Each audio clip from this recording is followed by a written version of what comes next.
This is a TCL Roku TV. Model number is 55S435. It is a backlight issue and I thought I would try out the TV's method to fix it. Link in the description. Let's see if it works.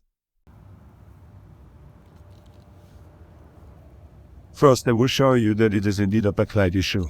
The TV is on and you can see something there when I flash a flashlight on the screen. There, see it? Something is definitely there. Now let's open it up. The power supply is easy to access on this TV because you only have to unscrew the small back panel. I've already unscrewed it.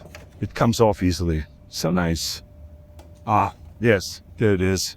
The power supply is the yellow board. It is so small and easy compared to the power supply boards I have seen. I like it. I have my trusty old multimeter ready for action. Let's test the voltage readings on the diodes and see if there's any issues. Don't forget to plug it in. I'll be honest with you. I have no idea what I'm doing here. I'm just copying what is stated in this video. Something about the voltage not gone up enough when you turn it on. 100 volts. Now I turn it on. You can see the backlight flash briefly through this little hose when I turn it on. The voltage initially decreases and then goes back up to 102. Apparently that's a bad sign. Now I'm going to confirm that this diode is bad. This part I understand. I put the multimeter into continuity mode. Now the multimeter will beep if electricity can flow between the probes. Diodes are simple. Electricity can only flow in one direction through a diode. Think of them like a one-way street. That means my multimeter will beep if the probes are placed on either side of the diode. It will not beep if I swap the probes. See that? Something is wrong with this diode because it beeped when I switched the probes around. Let's test these other diodes to see if they're broken too. What a nightmare. Okay, no beeps. That's good. Let's switch the probes and see if we get a beep. There, did you hear it? Those diodes are working because they only beep in one direction. Yippee. Okay, so now we know we've got one broken diode. Let's see if we can replace it. Maybe that will magically fix our TV backlight like in that YouTube video. That would be so great. We're going to take out the diode that was beeping in both directions. To do this you will need to remove the board so you can get underneath it with a soldering tool.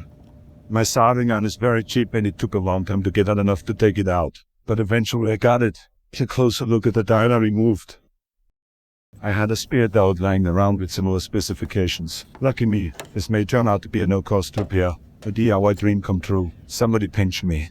Now I've just got to get it into the old spot. Triple check to make sure you put it in the same direction as the old one. It would be completely useless if you put it in backwards. Stay focused.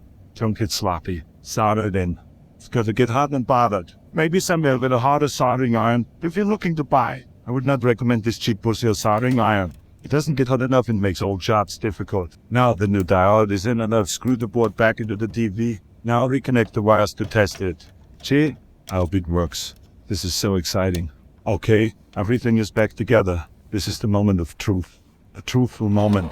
I'm going to connect the power cord and turn it on. Please don't get shocked if you do this. Even when it's unplugged, there's still power in the capacitors and you will get shocked if you don't discharge them safely. Anyways, let's turn this puppy on and see if it worked. Oh my goodness, I can't believe it. You see what I'm seeing? The backlight is on. Like very, very on. This is for real. I am dumbfounded, flabbergasted, elated. It looks like this TV is the real deal after all. I just fixed this TV from watching this YouTube video, and now it works. Thank you, tevs. I should never have doubted you.